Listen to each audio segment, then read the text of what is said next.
A millionaire threw his newborn twins in a river, thinking he'd erase them from his life forever.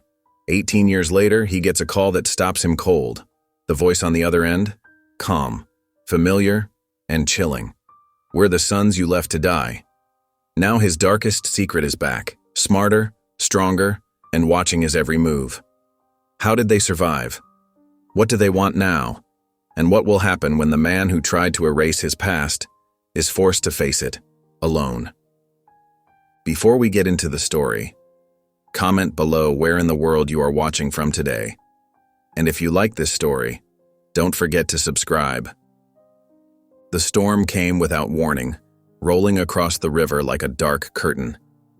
At 2 a.m., the only light came from distant lightning flashes that illuminated the surrounding trees in brief, ghostly bursts.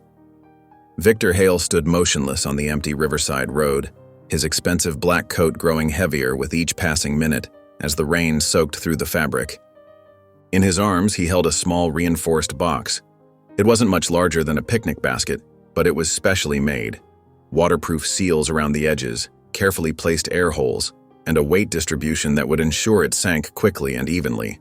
Inside, wrapped in soft blankets, lay two identical newborn boys, their tiny bodies still under the effects of gentle sedation. Victor's driver, Matthews, waited silently beside the idling car, his face carefully blank. He'd worked for the Hale family long enough to know when questions weren't welcome. The windshield wipers moved back and forth in a steady rhythm, marking time like a metronome. Another flash of lightning reflected off the river's choppy surface, and Victor's mind drifted to the carefully orchestrated events that had led to this moment. The memory of Elena's face swam before him, her dark eyes wide with fear in those final moments, her lips forming words he couldn't allow her to speak. 3 days ago, she had confronted him in his home office, a stack of papers clutched to her chest. "I know what you've done," she had said, her voice trembling but determined. The fake companies, the missing money, all of it. She'd been investigating him for months, gathering evidence of his dealings with certain less than reputable business partners. Victor remembered how calm he'd felt even then. He'd simply nodded and said, "We'll discuss it after the babies come." He'd already made his decision. Elena's pregnancy had been complicated from the start. No one would question if something went wrong during the delivery. The doctor had been well paid for his cooperation. A simple adjustment to her medication during labor. That's all it took. Elena slipped away quietly, taking her accusations with her. But she'd left behind two very complicated loose ends. Twin boys who looked exactly like her. Victor stared down at the box in his arms. The babies inside were evidence of a scandal he couldn't afford, not with the merger negotiations so delicate, not with the board watching his every move. 2 children born from a marriage that had been nothing but a carefully maintained facade. Elena had been the perfect wife on paper, but she'd started asking questions, started digging. The twins would raise too many questions, remind too many people of their mother. The rain drummed against the box's sealed lid. Victor took 3 measured steps toward the river's edge, his Italian leather shoes sinking slightly in the mud. The water below was dark and fast-moving, swollen from the storm. "Sir," Matthews said quietly from behind him, "the storm is getting worse." Victor didn't respond. Instead, he thought about the weight distribution again, how the box would sink quickly, how the current would carry it far downstream. By the time anyone found it, if they ever did, there would be nothing to connect it back to him, just another tragic mystery. With mechanical precision, Victor extended his arms over the churning water. The box felt heavier than it should, as if Elena's memory was adding its weight to his burden. For a brief moment, he thought he heard a small sound from inside, a whimper perhaps, but it was drowned out by a crack of thunder. He let go. The box hit the water with a splash that was lost in the sound of rain. Victor watched it bob once, twice, then begin to sink as the weights did their work. The current caught it immediately, pulling it into the darkness. Without a word, Victor turned and walked back to the car.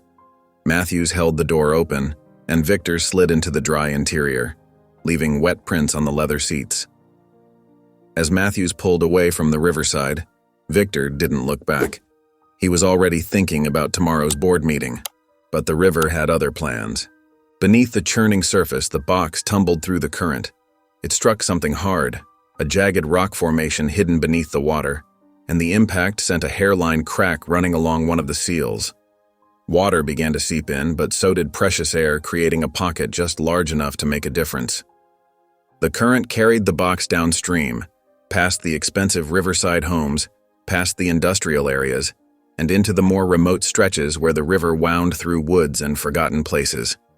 As dawn began to break, the storm finally passed, leaving behind a pearl-gray sky and the gentle sound of dripping leaves. Caleb Stokes was already awake, checking his fishing lines along the riverbank near his modest cabin. His wife, Mercy, called it a shack, but to them, it was home.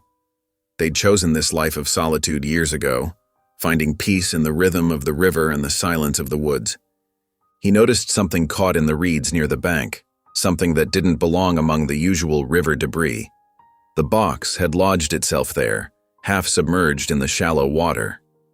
"Mercy," he called out, his voice carrying across the quiet morning air. "Come quick." Mercy appeared on the cabin's small porch, wiping her hands on her apron. She saw Caleb wading into the shallow water and hurried down the worn dirt path to the riverbank. Together, they pulled the box from the water. It was heavy, and water streamed from the crack in its seal.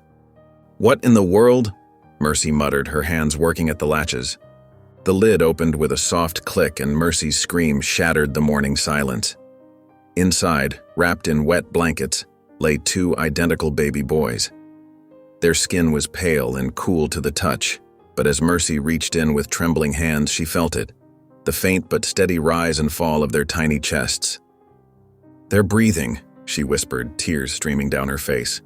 "Caleb, they're alive." Caleb was already shrugging off his jacket to wrap around the first baby as Mercy cradled the second one close to her chest.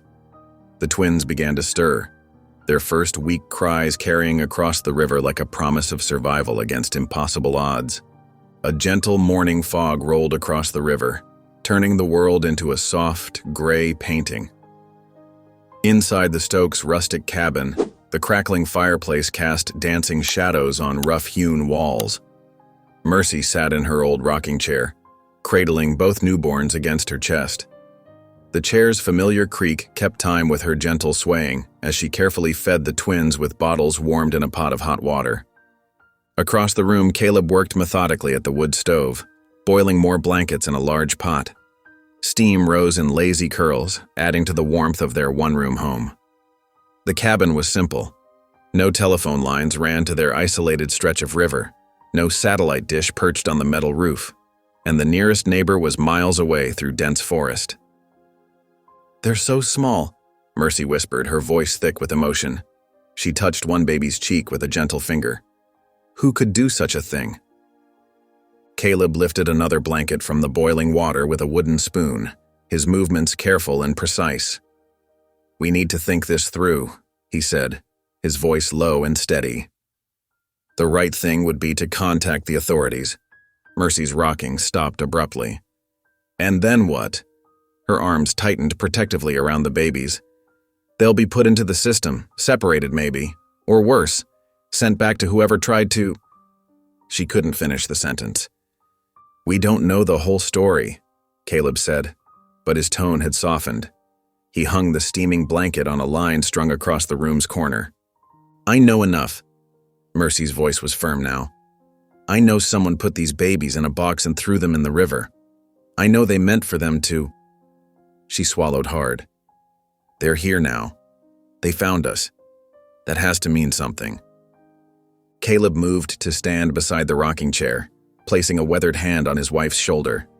They both watched as one of the twins yawned, tiny fingers flexing like starfish.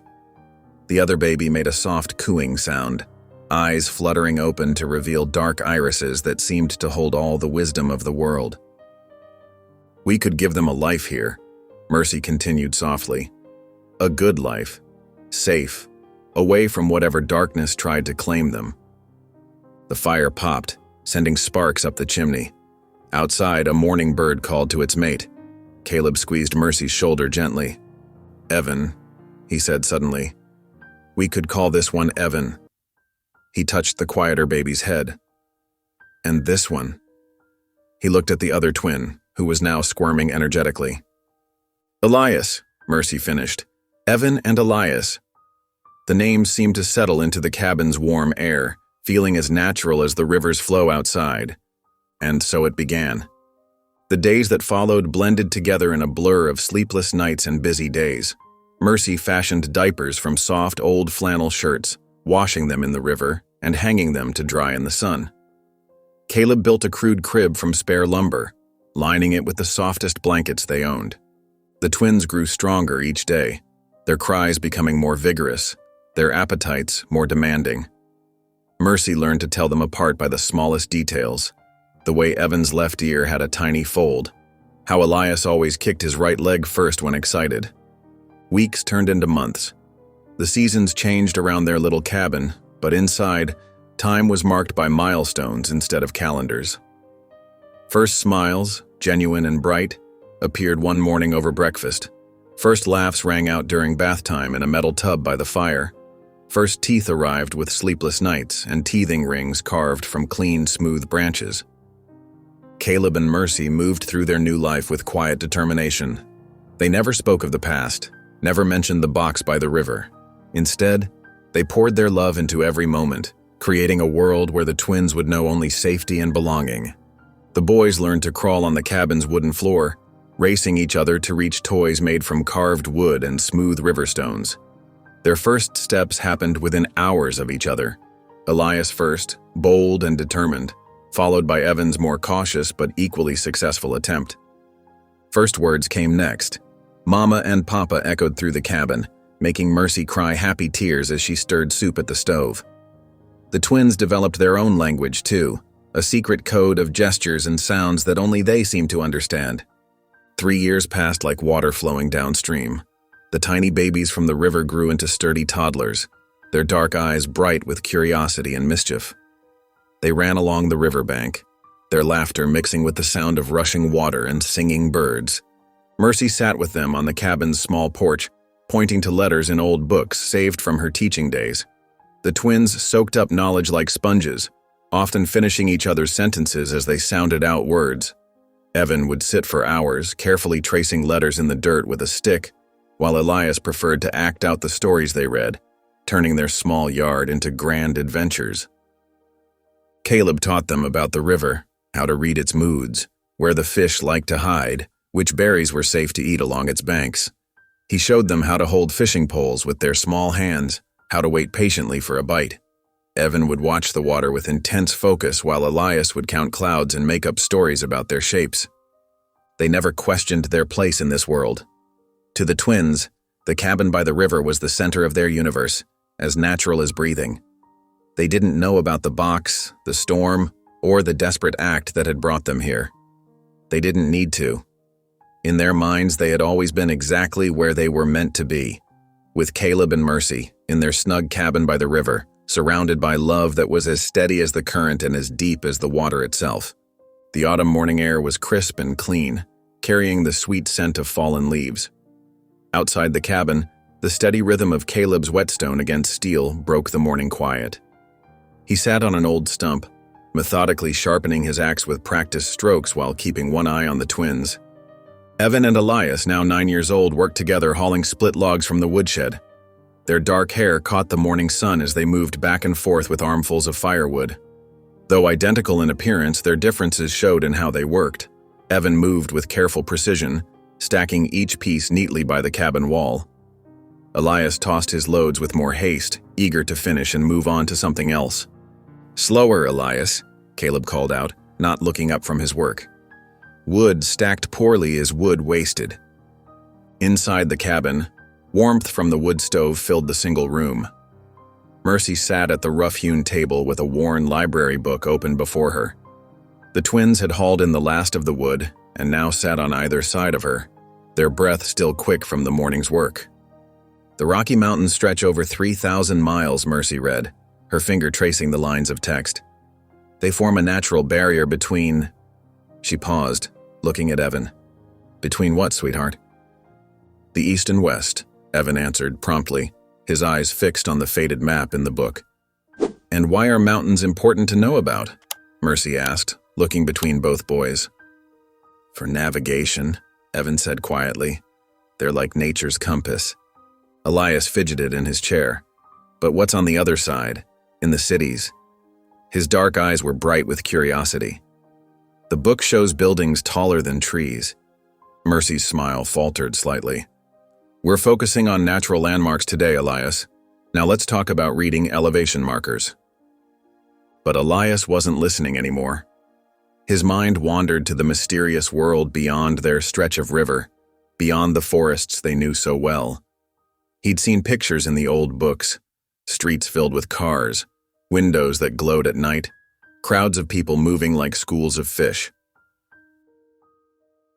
The lesson continued through the morning. They learned about reading weather patterns, finding water sources, identifying edible plants, all practical knowledge for their life by the river. But with each passing minute, Elias felt the questions building inside him like pressure in a kettle. That evening, after dinner's dishes were cleaned and put away, the family sat around the wood stove. Caleb carved a new fishing lure while Mercy mended a shirt. Evan was absorbed in an old book about local plants, but Elias couldn't settle. He paced near the window, watching darkness settle over the trees. Why don't we have electricity like in the books? He finally burst out. Or phones, or Dash. Elias. Caleb's voice was firm, but not unkind. We've talked about this. We live simply because it's safer. Better. Better for who? Elias muttered, but not quite quietly enough. Bed, Mercy said softly. Both of you. It's been a long day. The twins climbed up to their loft, but sleep didn't come easily to Elias. He waited, listening to the familiar creaks of the cabin settling, the soft murmur of Caleb and Mercy's voices below, and finally, silence. When he was sure everyone was asleep, Elias slipped from his bed. Evan stirred slightly but didn't wake. Moving with the stealth Caleb had taught them for hunting, Elias crept down the ladder and out the cabin door.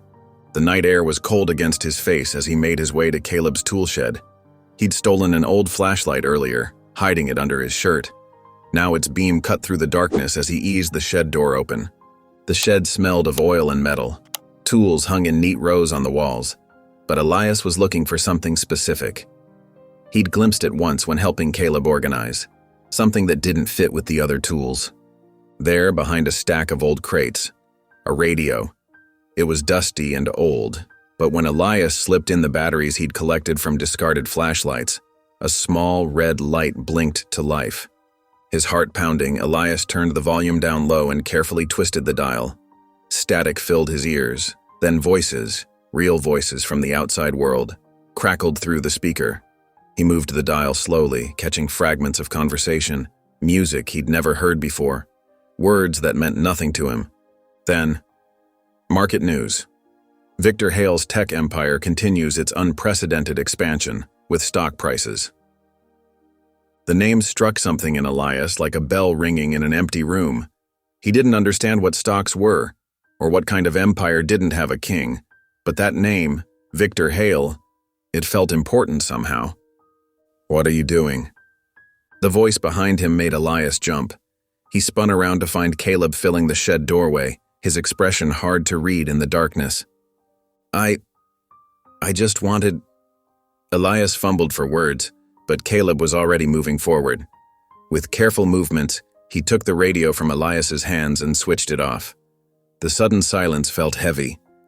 Elias waited for the punishment. Extra chores, no fishing for a week, something stern and practical like all of Caleb's corrections. But instead, Caleb sat down on one of the crates, motioning for Elias to do the same. You want to know what's out there, Caleb said. It wasn't a question.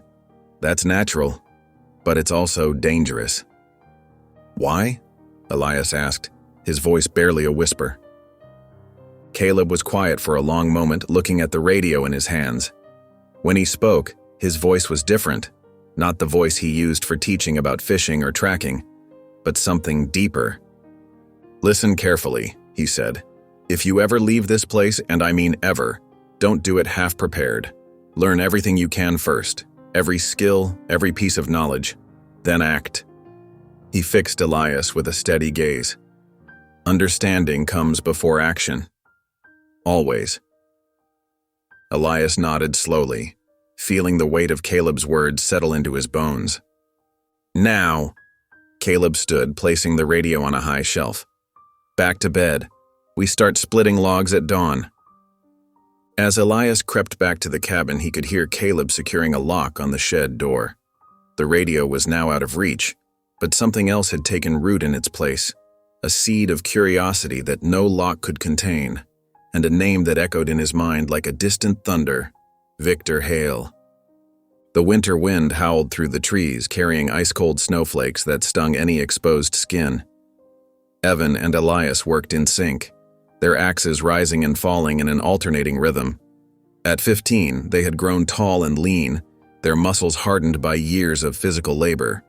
Steam rose from their bodies despite the freezing temperature, their breaths coming out in white puffs.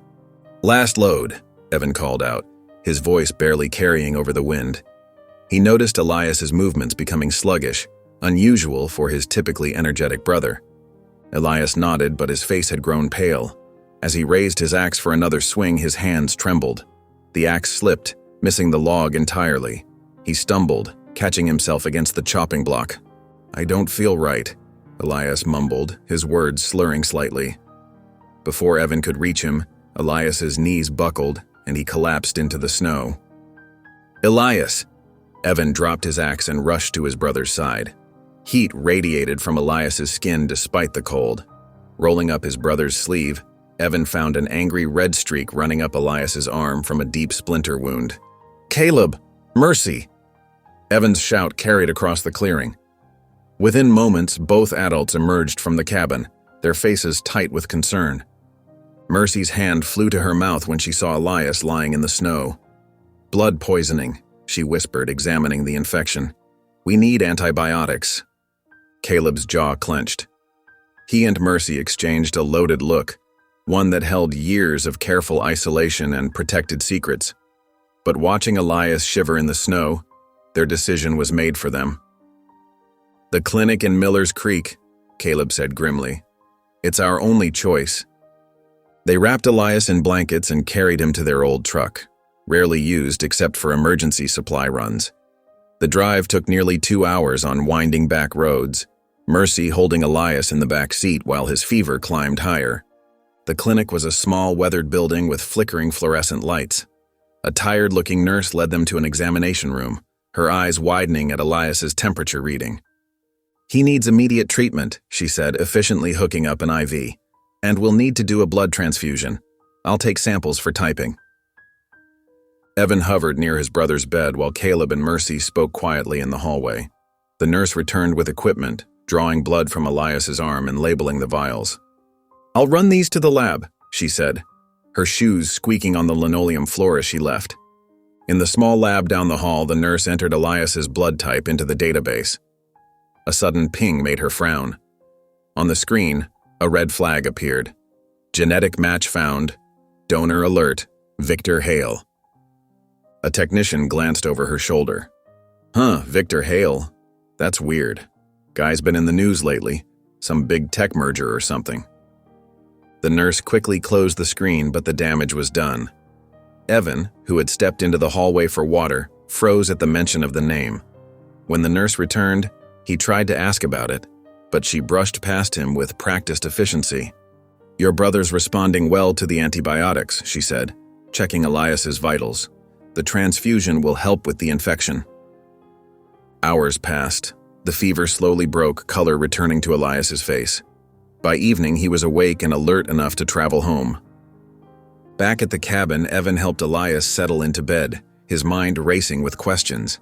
Once Caleb and Mercy had gone to sleep, Evan climbed up to their shared loft. "Elias," he whispered, "are you awake?" "Yeah." Elias's voice was weak but clear. "I heard it too. At the clinic. Victor Hale." "The same name from the radio years ago," Evan said, sitting on the edge of Elias's bed. "And the nurse's computer. There was some kind of match."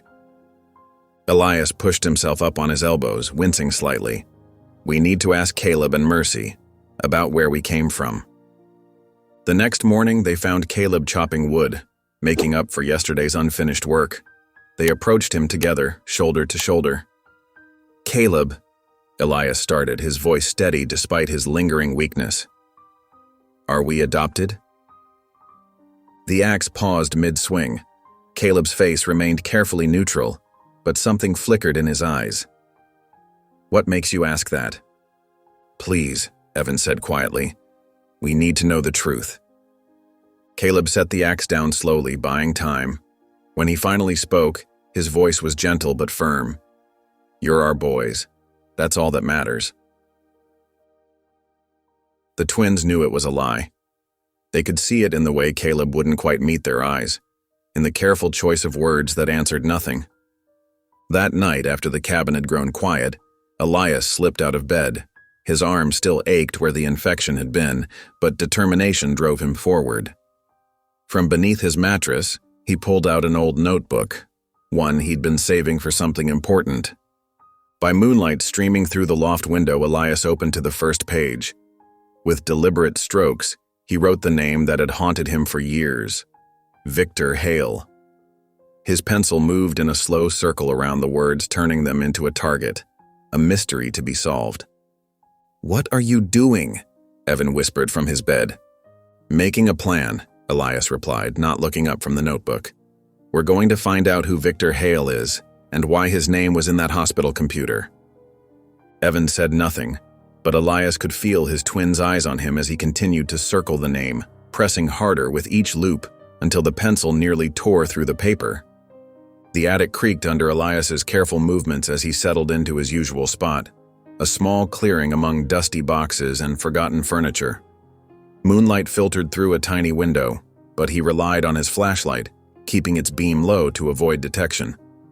The old radio sat heavy in his lap, its antenna extended like a metal finger reaching for signals.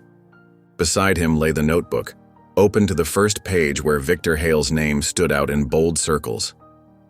Over the past few weeks, those circles had been joined by notes, dates, and snippets of information, a growing web of clues about the man whose name had appeared in the hospital database. Elias adjusted the radio's dial with practiced precision, finding the financial news station he'd discovered carried the most mentions of Victor Hale. The static cleared, revealing a crisp voice discussing market trends. And in corporate news, Hale Industries announced another acquisition today, marking their third major purchase this quarter. CEO Victor Hale released a statement. Elias's pencil moved quickly across the paper, recording every detail. He'd developed his own shorthand for these sessions, HI for Hale Industries, M&A for the business terms he'd learned meant buying and selling companies. Each night added another piece to the puzzle. During the day, he maintained his normal routine, chopping wood, helping with chores, studying with Mercy. But his mind constantly wandered to the growing collection of information in his notebook. Victor Hale wasn't just a name anymore. He was a powerful figure, a man who built empires and destroyed competitors. One afternoon, while Mercy was teaching them about letter writing, Elias noticed her old typewriter sitting in the corner. An idea formed. That night, instead of heading to the attic, he waited until everyone was asleep and crept to Mercy's desk. The typewriter's keys clicked softly as he composed his first letter. Dear Records Office, I am a student working on a research project about successful business leaders in our region. I would greatly appreciate any public information you could share about Victor Hale's real estate developments in your area. Thank you, James Miller, Grade 11, Valley High School. He wrote similar letters to different towns, each one carefully worded to sound like innocent student research. Using money he'd saved from selling fish at the local market, he bought stamps and envelopes, mailing them from different locations during supply runs with Caleb. Weeks passed. Most offices sent back form letters or outdated brochures. But one morning, while collecting the mail from their remote box, Elias found a thick envelope from the Riverside County Records Office. Inside was a photocopied newspaper article from 15 years ago, yellowed with age. The headline read, "Local developer questioned in zoning investigation." But it was the photograph that made Elias's hands shake. Victor Hale stood on the steps of a courthouse, his face set in a stern expression as he addressed reporters. He wore an expensive suit and projected confidence, but it was his features that caught Elias's attention. The same sharp jawline he saw in the mirror, the same intense eyes that Evan had. Elias stuffed the article into his jacket and rushed back to the cabin. He found Evan splitting logs behind the house, away from Caleb and Mercy's watchful eyes. "Evan," he whispered urgently, "I need to show you something. Not here." They made their way to their secret spot, a small clearing hidden by dense bushes near the river. Elias pulled out the article with trembling hands. "Look at him," he said, spreading the paper on a flat rock. "Really look." Evan's usual calm demeanor cracked as he studied the photograph. Without a word, he pulled a small mirror from his pocket, one he'd kept since finding it in Caleb's toolbox years ago. They stood side by side, holding the mirror up to their faces, then looking back at Victor's photograph. The resemblance was striking, not just in individual features, but in the way they held themselves, the set of their shoulders. "No way this is a coincidence," Evan said finally, his voice barely above a whisper. His fingers traced the edge of the photograph, as if touching it might make the connection more real. Elias watched his brother's face, seeing his own shock and confusion reflected there. "We need answers," he said firmly. Evan nodded slowly, his analytical mind already working through the implications. "Real answers," he agreed. "About everything."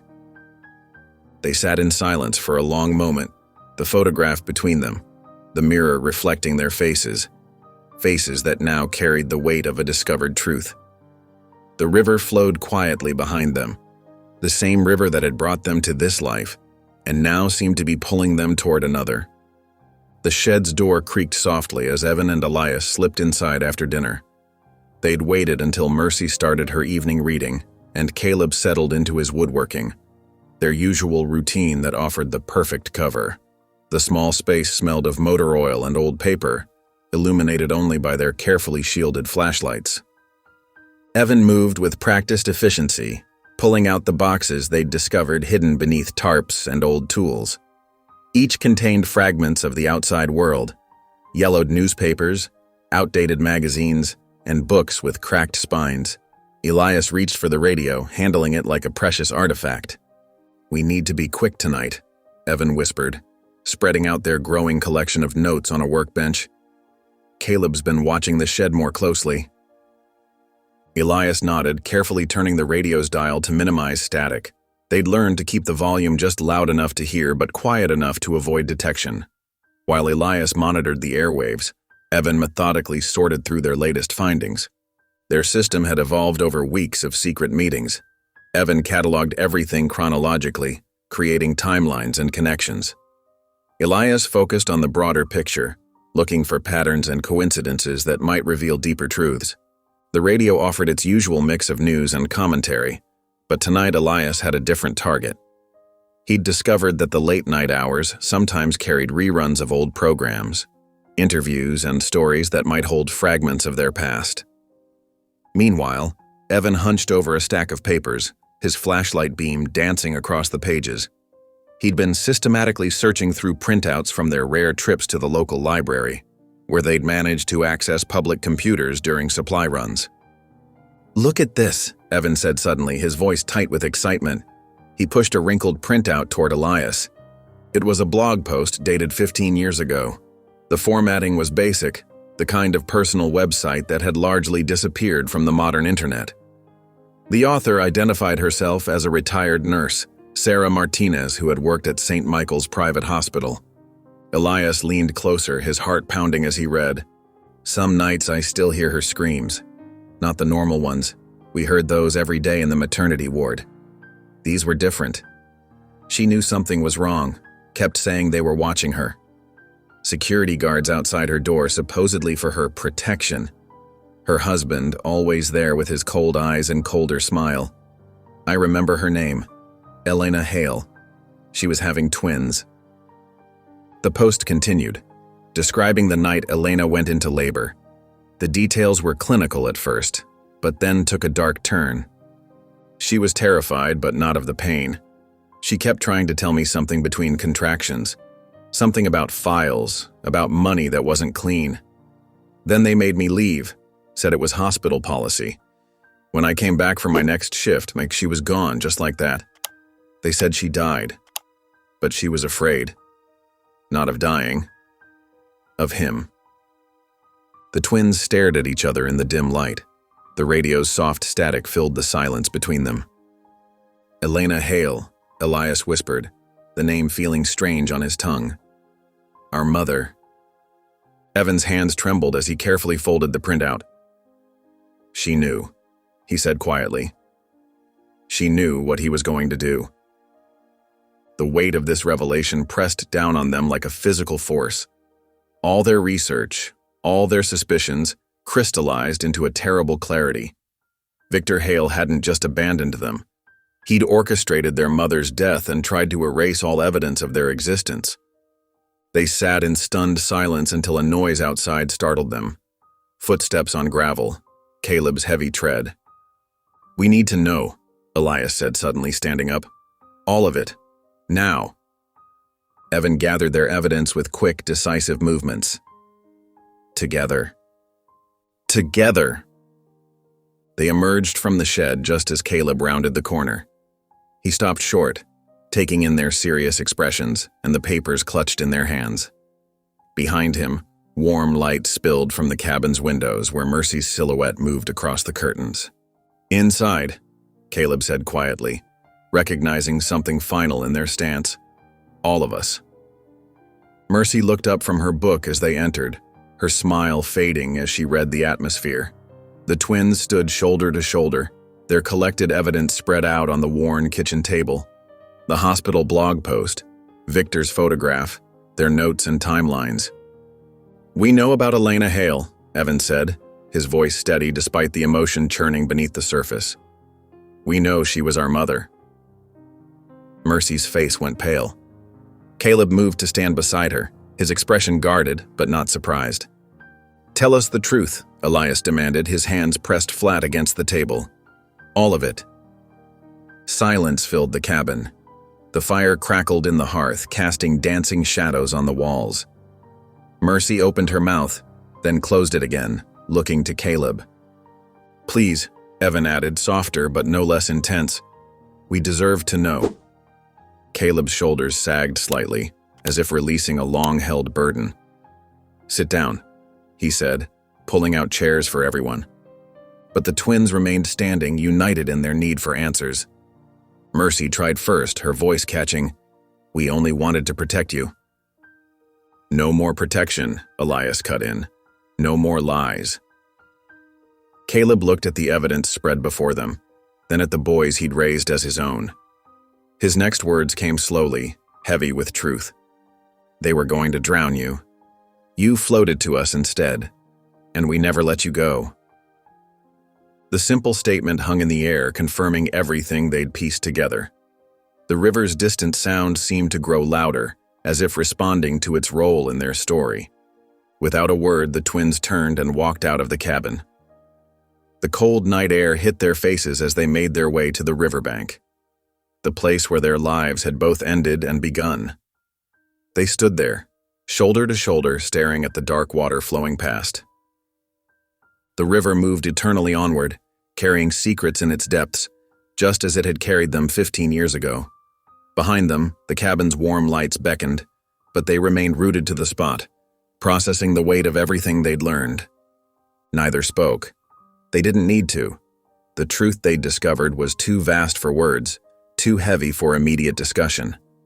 Instead, they watched the water flow, each lost in thoughts of a mother they'd never known and a father who'd tried to erase them from existence. 3 months passed like a slow-burning fuse. The cabin's rhythm changed, marked now by the twins' silent determination rather than their usual chores and lessons. The truth had transformed them, reshaping their daily routines into something more purposeful, more focused. Evan rarely left the shed anymore. He'd converted the small space into a workshop, its wooden walls now lined with salvaged electronics and hand-drawn diagrams. the smell of soldered metal mixed with sawdust as he hunched over circuit boards and wiring, his fingers moving with careful precision.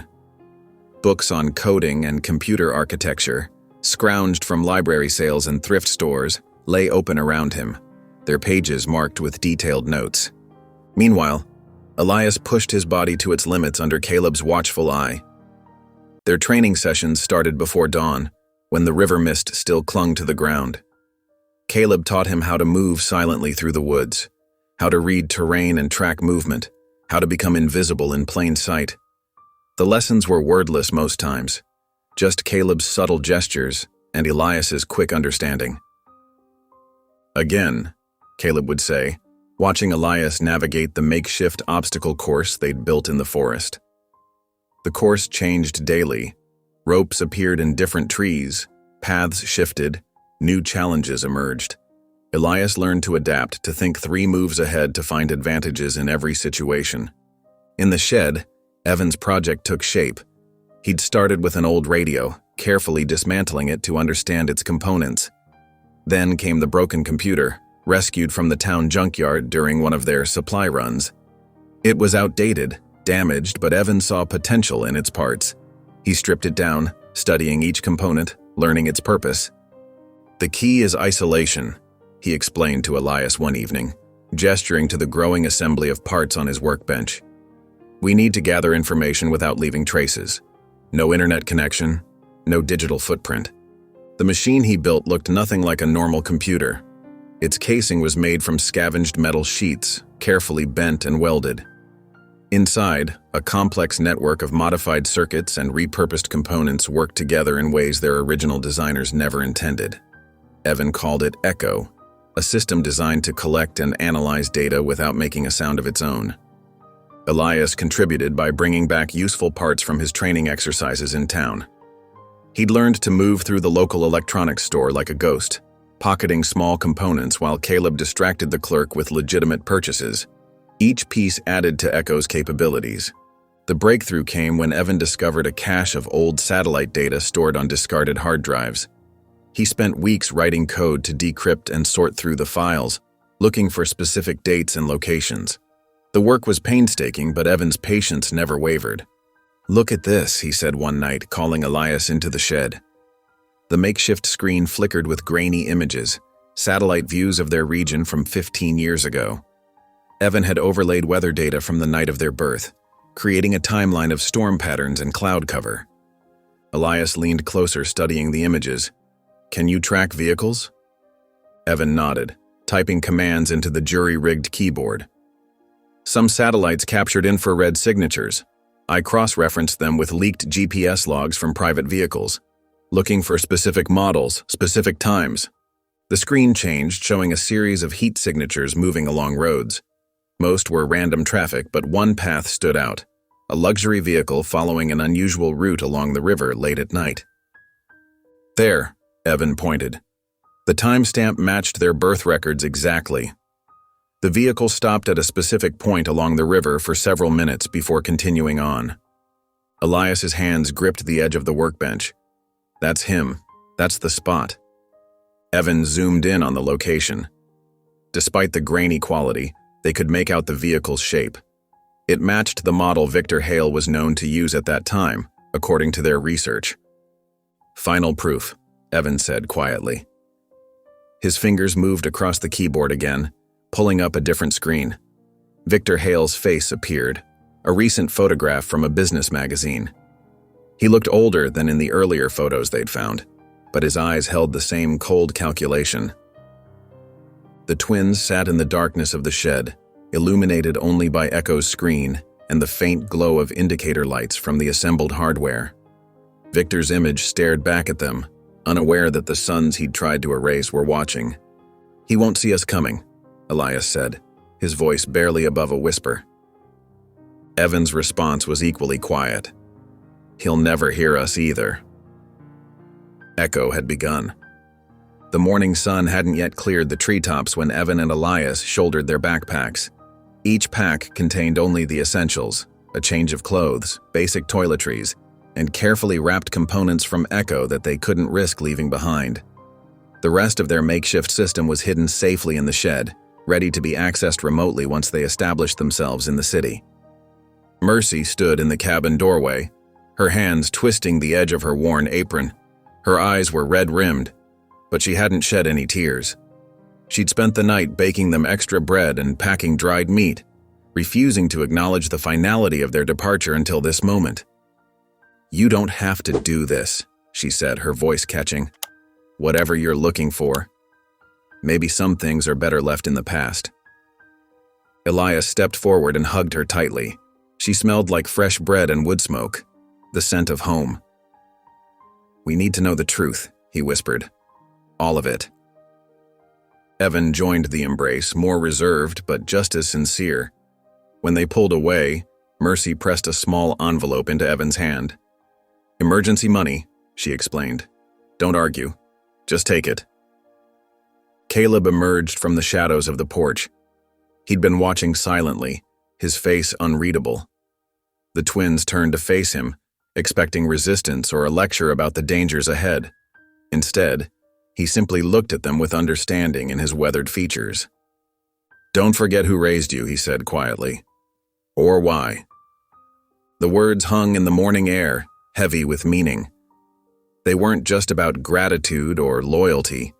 They were a reminder of the values Caleb and Mercy had instilled in them. Compassion, discipline, the difference between justice and revenge. The boys nodded, unable to find the right words to respond. With final hugs and whispered goodbyes, they turned and started down the dirt path that led to the main road. Neither looked back. They couldn't afford to. The bus station was a 3-mile walk from the cabin. They arrived just as the morning bus pulled in, its diesel engine cutting through the quiet country air. Their forged IDs, crafted during late-night sessions on borrowed school computers, passed the driver's cursory glance without issue. The twins had spent weeks perfecting the documents, making sure every detail matched the templates they'd found in government databases. The city grew larger through the bus windows, its buildings reaching higher into the sky with each passing mile. Neither brother had seen anything like it, except in pictures and satellite images. The sheer scale of it was overwhelming, but they didn't allow themselves to show any reaction. They'd practiced this, appearing calm, collected, like they belonged. Their rented room was in a modest hotel on the city's outer ring, far enough from the business district to avoid attention but close enough to access their targets. The room was small, with 2 narrow beds and a desk that wobbled when Evan set up their portable equipment. But it had what they needed: reliable electricity and a clear line of sight to several key communications towers. Evan began his work immediately, setting up secure connections and submitting carefully crafted resumes to IT consulting firms. Each application was backed by an elaborate digital history they'd constructed over the previous months. Meanwhile, Elias ventured out into the city, mapping Victor's properties and studying the routines of his security teams.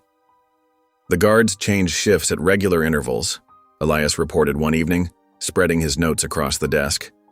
But there's a gap in the rotation every 3rd day. Something about scheduling conflicts with another property. Evan nodded, not looking up from his screen. "Good. What about the security vendors?" 3 main companies. One handles physical security, another manages cyber defense, and the third does system integration. Elias tapped a particular document. "This one's interesting. They just won a new contract. Complete overhaul of Hale Industries' private networks." A small smile crossed Evan's face. "I know, I've been tracking their job postings. They're looking for junior consultants with specific skill sets." "Skills that match our carefully constructed resumes?" Elias asked, already knowing the answer. "Exactly." The next few days were a blur of interviews and background checks. The twins had prepared for every question, every verification attempt, their false identities held up under scrutiny, backed by Echo's silent manipulation of digital records. By the end of the week, they received the news they'd been waiting for. They were hired. Evan sat at the hotel desk, staring at the email that had just arrived. It contained everything they needed: security credentials, access codes, and detailed instructions for their first day at Hale Industries. Elias stood behind him, reading over his shoulder, his expression intense. "Next stop, the mansion," Elias said quietly. They moved to the window, looking out at the city skyline. Victor's tower dominated the view, its glass surfaces reflecting the setting sun. It stood like a monument to power and control, everything their father represented. But now, for the first time, they had a way in. The twins stood in silence, watching the city lights come alive as darkness fell. They didn't need to speak. Everything they'd planned, everything they'd prepared for, was finally in motion. The morning sun glinted off Hale Industries' towering glass facade as Evan and Elias approached the security checkpoint. They wore crisp business casual attire, pressed khakis and button-down shirts that made them look like any other young IT professionals. Their new IDs, displaying the names Daniel and Marcus Finch, hung from lanyards around their necks. Evan's hands were steady as he swiped his security badge, but beneath his calm exterior, his heart raced. This was the moment they'd prepared for. Their first real test. The security guard barely glanced at them as their credentials cleared the system with a soft beep. "Third-floor server room access granted for vendor team C," the guard announced, checking his monitor. "Someone from IT will escort you up." They waited in the lobby, maintaining casual expressions while studying their surroundings. The space buzzed with morning activity. Employees rushing to meetings, the click of dress shoes on marble floors, the whir of revolving doors. Cameras tracked movement from discrete corners, their positions exactly where Echo's blueprints had indicated. A tired-looking IT manager named Peterson met them by the elevators. He had dark circles under his eyes and clutched a large coffee cup like a lifeline. "You're the security audit team?" he asked, not waiting for an answer. "Follow me." The elevator ride was silent except for Peterson's occasional sips of coffee. Elias made small talk about traffic and weather, playing the role of friendly consultant while memorizing every detail of their route. Evan remained quiet, mentally reviewing the server room layout they'd studied. The server room hummed with the sound of cooling fans and processing units. Row after row of black cabinets stretched into the climate-controlled space, each one containing terabytes of Hale Industries' most sensitive data. "You can set up here," Peterson said, gesturing to a workstation. "The network topology docs are on the shared drive. Call my extension if you need anything." He seemed eager to leave them to their work. Once alone, the twins moved with practiced efficiency. Evan opened his laptop and began running standard diagnostic tools, the exact ones they were supposed to use. But beneath his desk, his fingers worked quickly, connecting a modified USB drive to a hidden port. The drive looked ordinary, but contained custom firmware that Evan had coded himself. Within seconds, it began its real work, silently mapping and cloning the network's security certificates and access keys. On his screen, legitimate diagnostic results scrolled past, providing perfect cover for the hidden operation. Elias stretched and stood up. "Going to grab some water," he announced casually. "Want anything?" Evan shook his head, eyes on his screen. "I'm good." Out in the hallway, Elias began his own mission. He walked with purpose, as if he belonged, while his trained eyes cataloged every detail. Security camera positions, guard patrol patterns, employee behaviors. Everything was mental ammunition for later use. He took the long way to the break room, passing by executive offices and conference rooms. Each turn revealed new information: which doors required special access, which areas were most heavily monitored, which corners offered blind spots in the surveillance coverage. The break room provided a perfect vantage point to observe office dynamics. Elias filled a paper cup with water and listened to casual conversations, noting which employees seemed to have authority and which ones looked overworked enough to make mistakes. Back in the server room, Evan's hidden program completed its work. The drive had successfully cloned every critical access key without triggering any security alerts. He carefully disconnected it while continuing his legitimate audit tasks. When Peterson returned hours later, he found exactly what he expected: 2 diligent contractors finishing up their scheduled diagnostics. "Everything look okay?" he asked. "All systems performing within normal parameters," Evan reported professionally. "We'll have the full audit report ready by next week."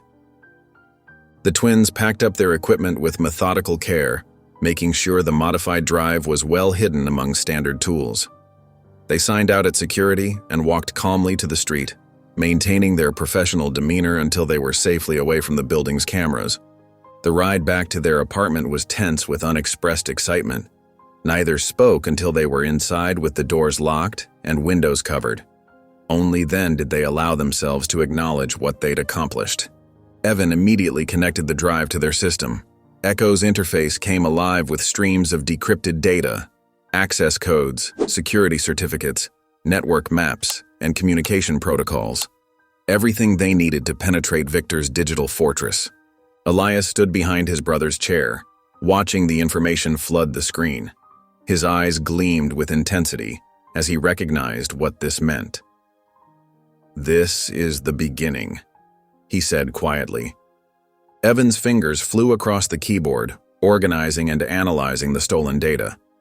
Multiple windows opened, showing schematics of Victor's mansion's smart systems, surveillance camera feeds, and internal company communications. "Next step is getting inside his house," he replied. They had what they came for. The first real piece of their plan was in place, and Victor Hale had no idea his carefully constructed walls had just been breached by the sons he'd tried to drown. A week after their successful infiltration of Hale Industries, Evan sat at his makeshift workstation, reviewing an email that had just arrived. His expression remained neutral, but his fingers tightened slightly on the mouse as he read. "It worked," he said, turning to Elias, who was doing push-ups on the apartment's worn carpet.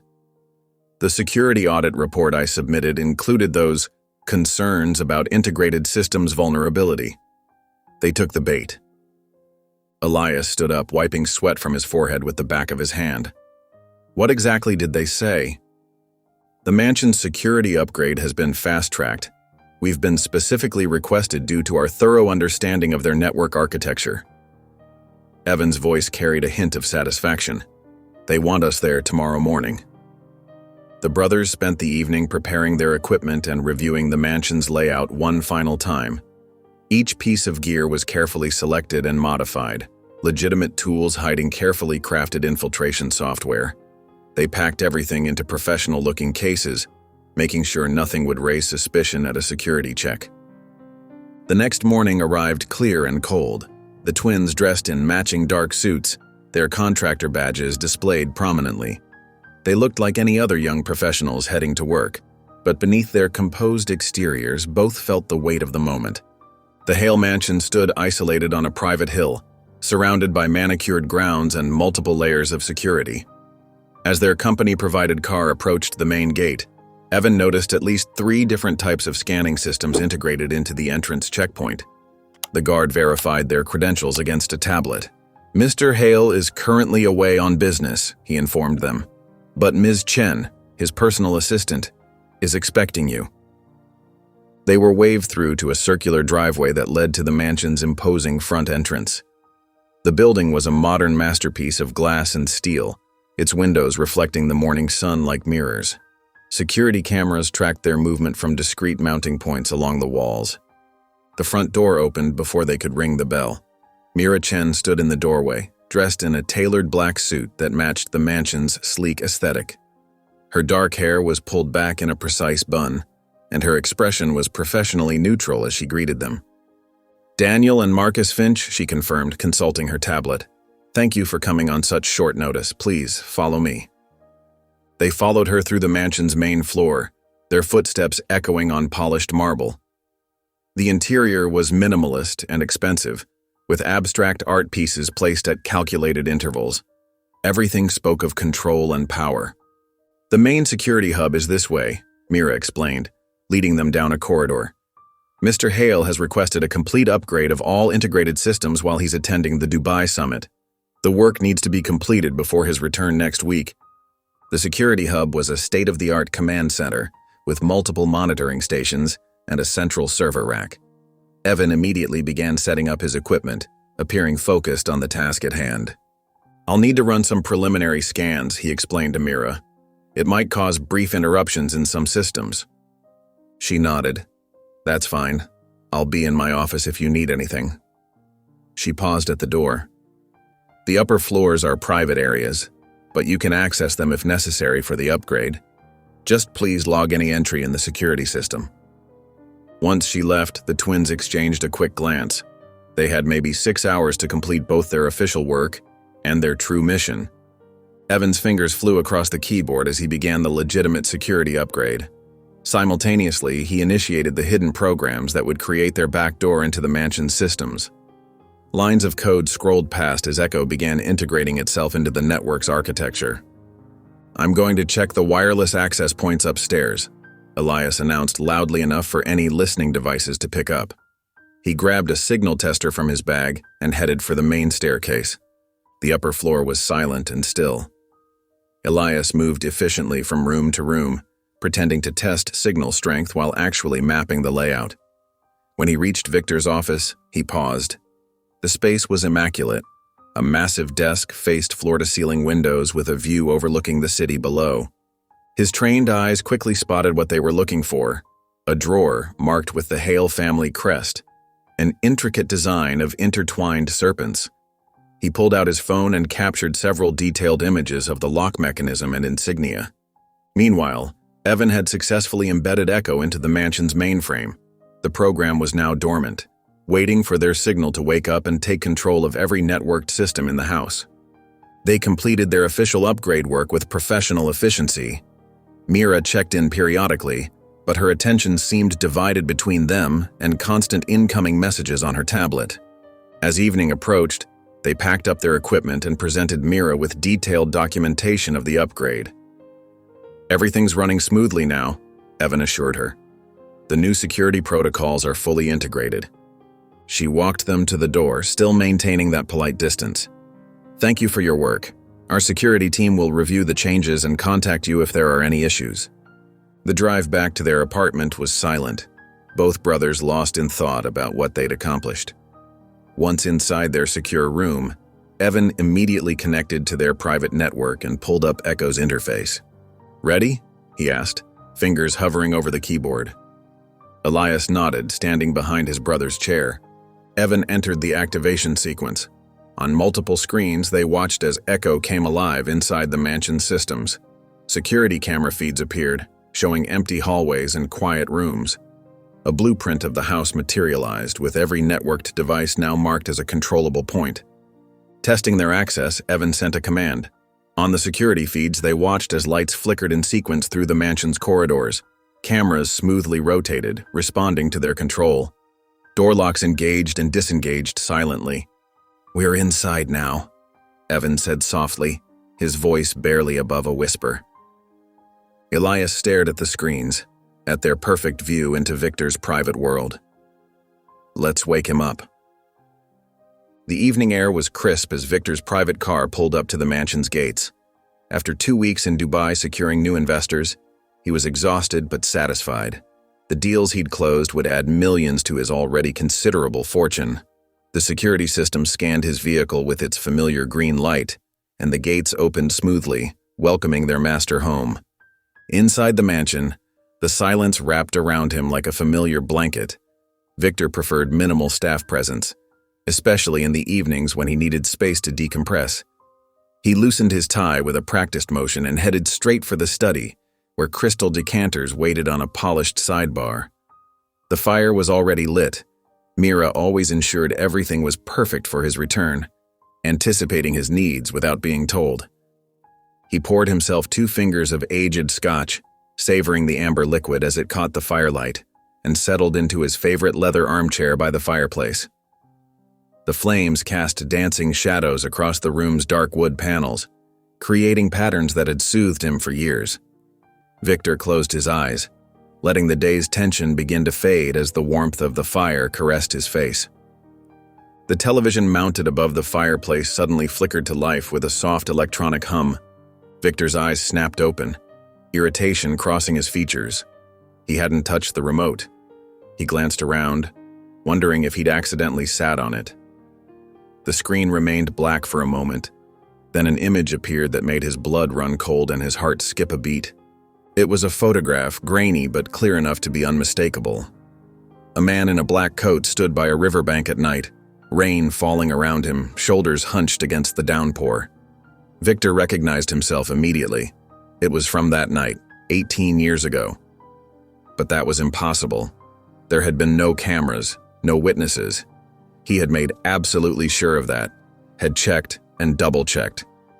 He reached for the remote, fingers stretching toward the coffee table, but before he could grab it, his mansion's smart assistant system activated with a gentle chime.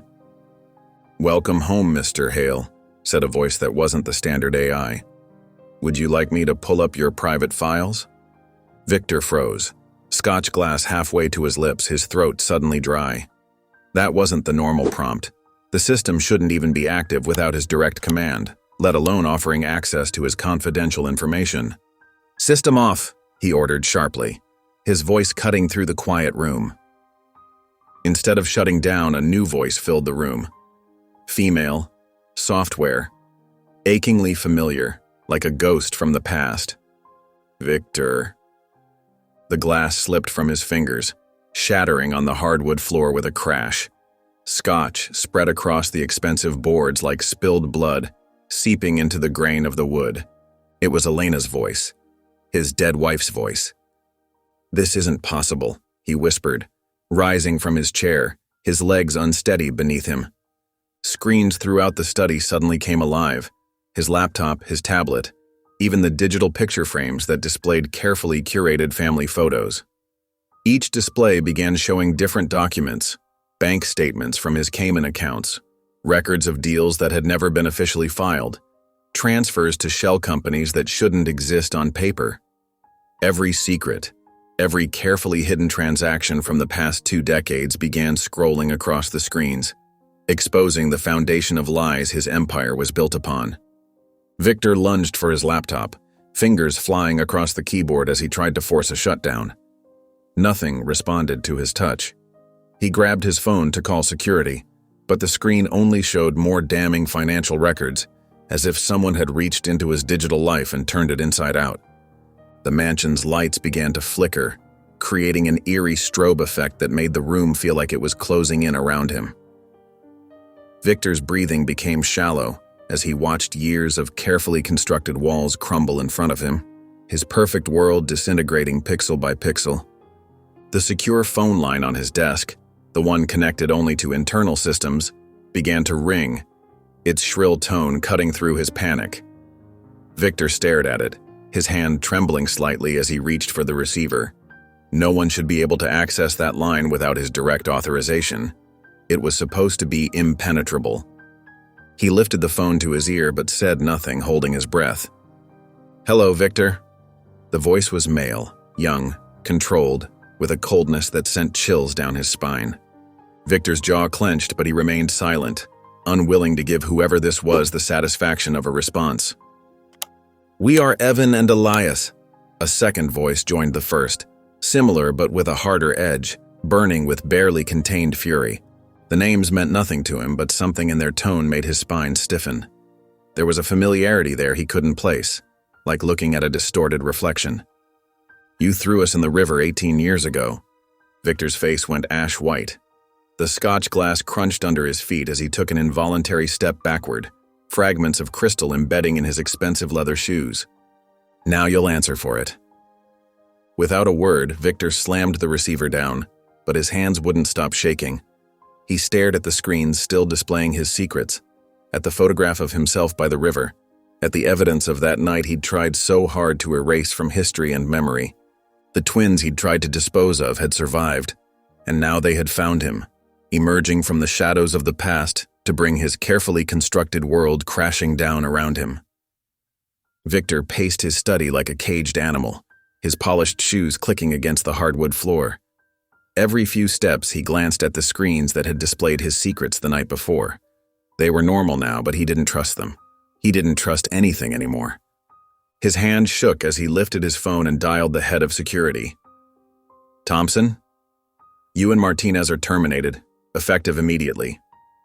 He hung up before hearing a response. The less people who had access to his systems, the better.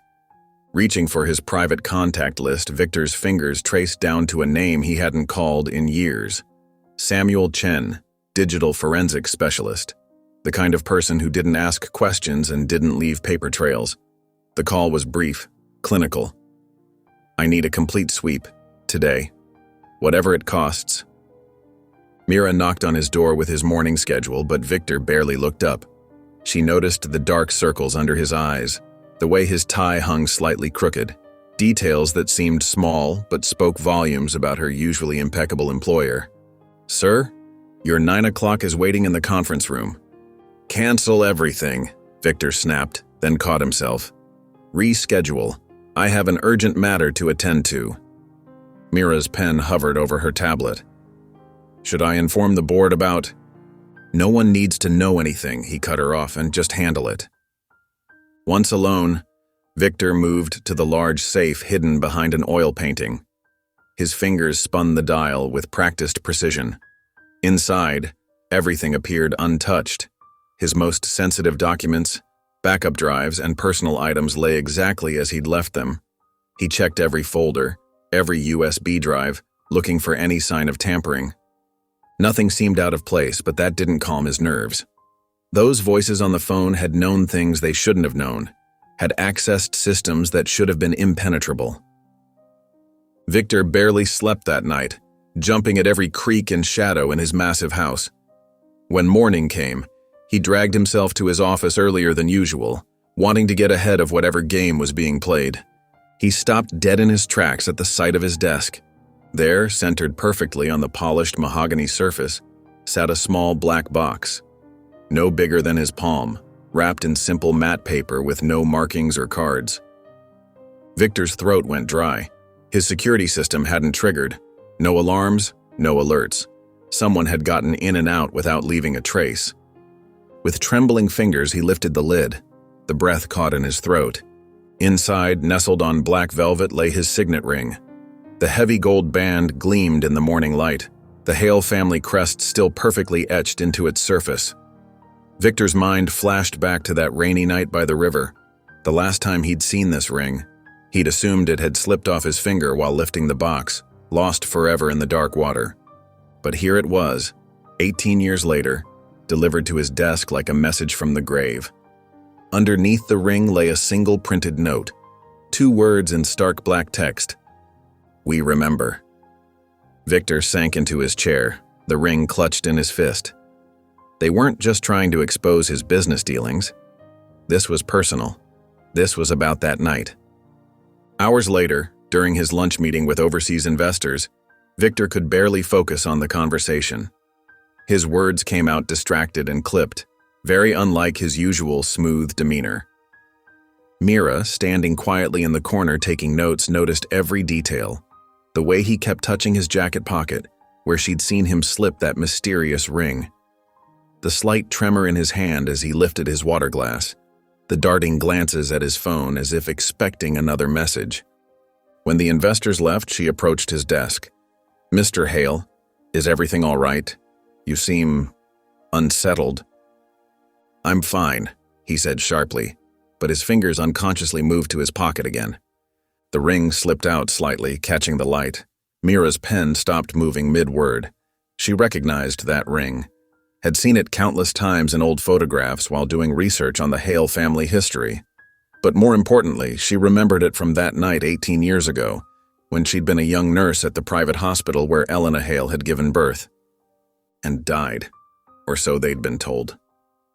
Victor noticed her staring and quickly tucked the ring away. "That will be all, Mira." She nodded and left, her mind racing. That evening, in her modest apartment across town, Mira opened the bottom drawer of her desk.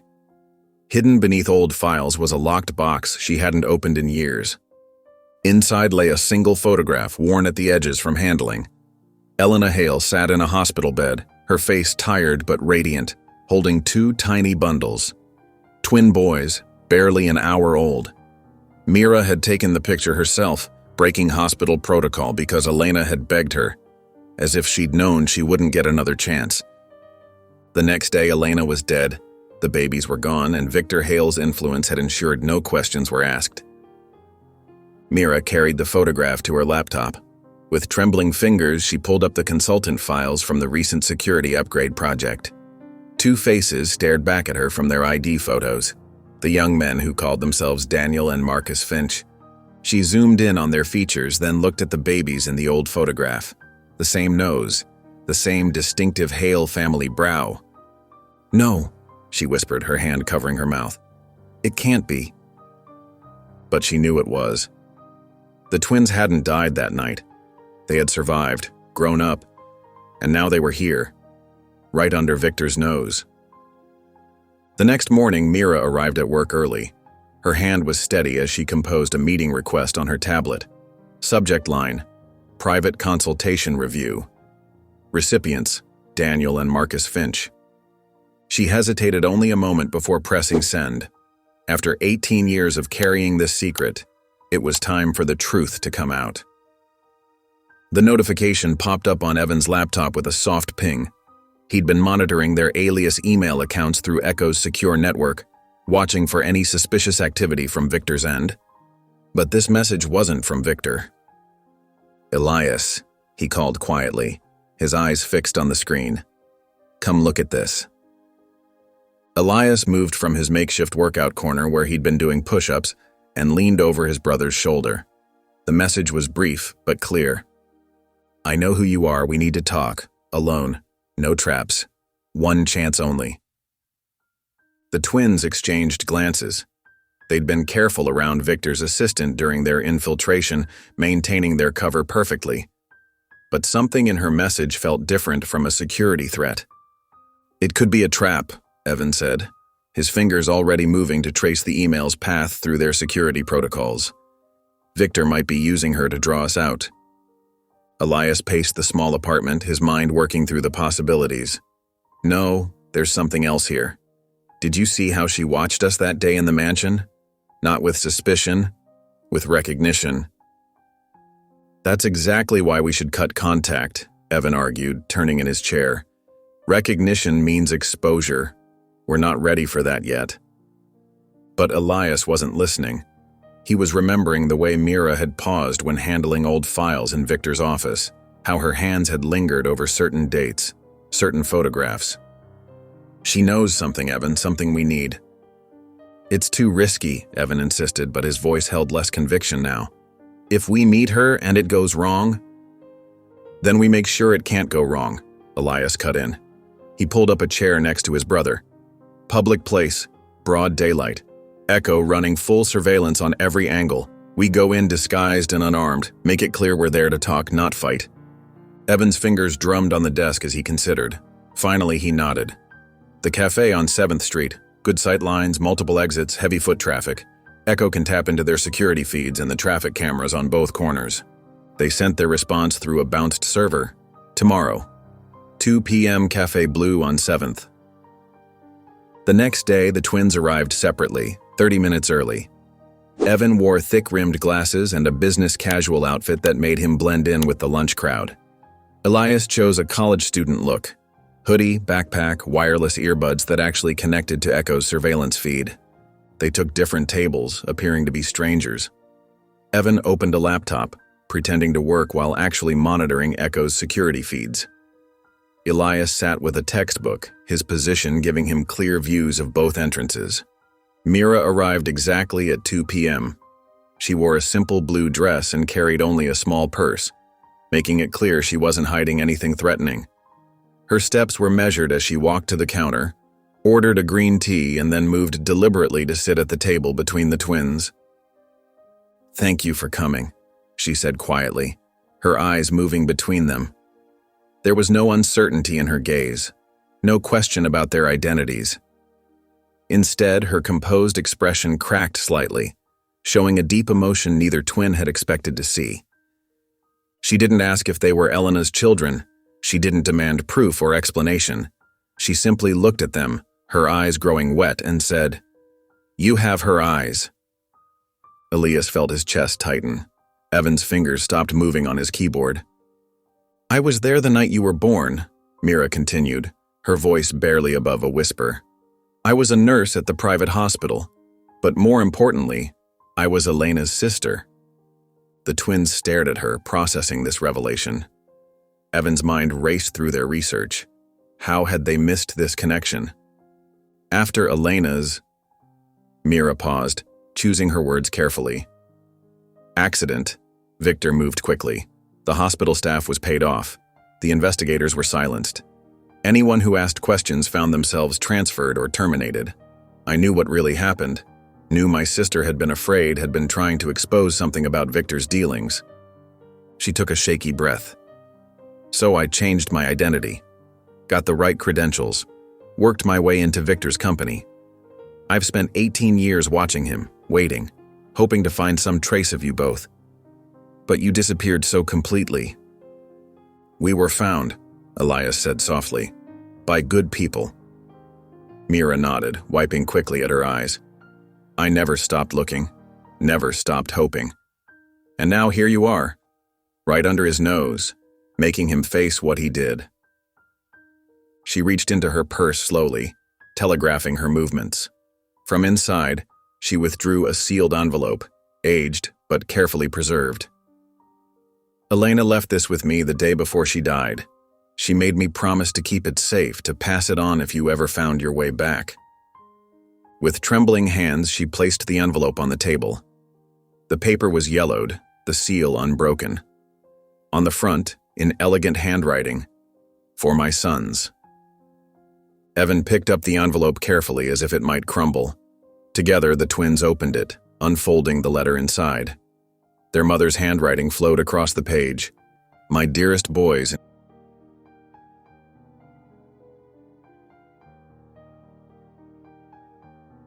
If you're reading this, then my fears were justified, but my hopes were also realized.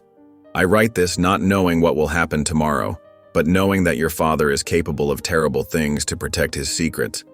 I've discovered something in his private files, proof of dealings that would destroy everything he's built. He knows I know.